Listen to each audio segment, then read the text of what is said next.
नमस्कार दोस्तों, आपका स्वागत है आपके अपने YouTube चैनल अध्ययन शॉर्ट हैंड क्लासेस में। यहाँ आपको प्रतिदिन UP triple SC SI high court के डिक्टेंशन बोले जाते हैं। रेडी।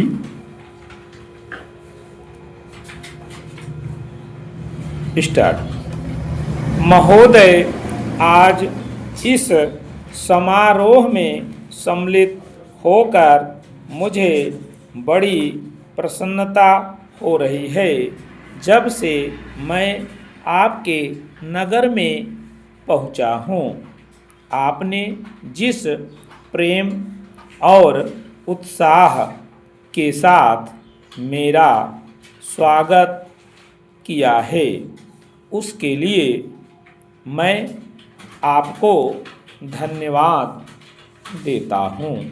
मैं जानता हूँ कि यह स्वागत किसी व्यक्ति विशेष के लिए नहीं, बल्कि यह देश के प्रति आपके प्रेम का प्रमाण है।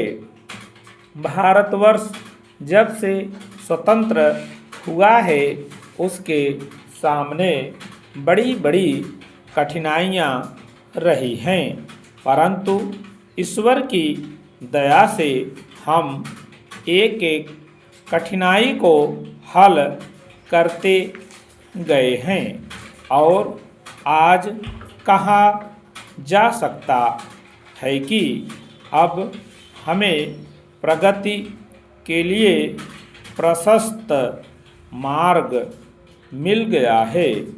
यदि हम चाहें और देश के लिए आपस में मिलजुल कर साहस तथा उत्साह के साथ काम करें, तो संसार में ऐसी कोई चीज़ नहीं जो इस देश के लिए दुर्लभ हो। इसलिए एक ऐसे दिन का मनाना जिस दिन देश की उन्नति के लिए एक बहुत बड़ा कदम उठाया गया था, स्वाभाविक ही है। अंग्रेज़ों के साथ जिस समय स्वराज्य के लिए समझौता हुआ, उस समय उन्होंने और सब चीज़ों के साथ साथ एक काम और किया, जिसका परिणाम कुछ भयंकर हो सकता था।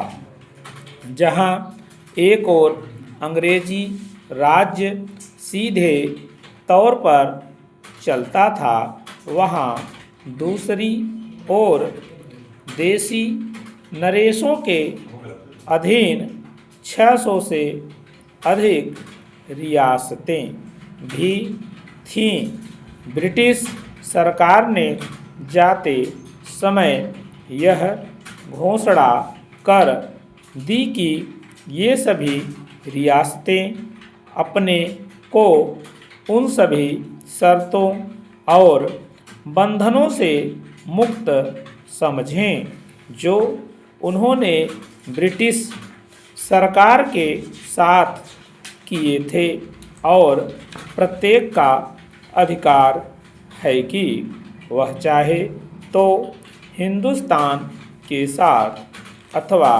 पाकिस्तान के साथ मिल जाए या अपने को स्वतंत्र रखे।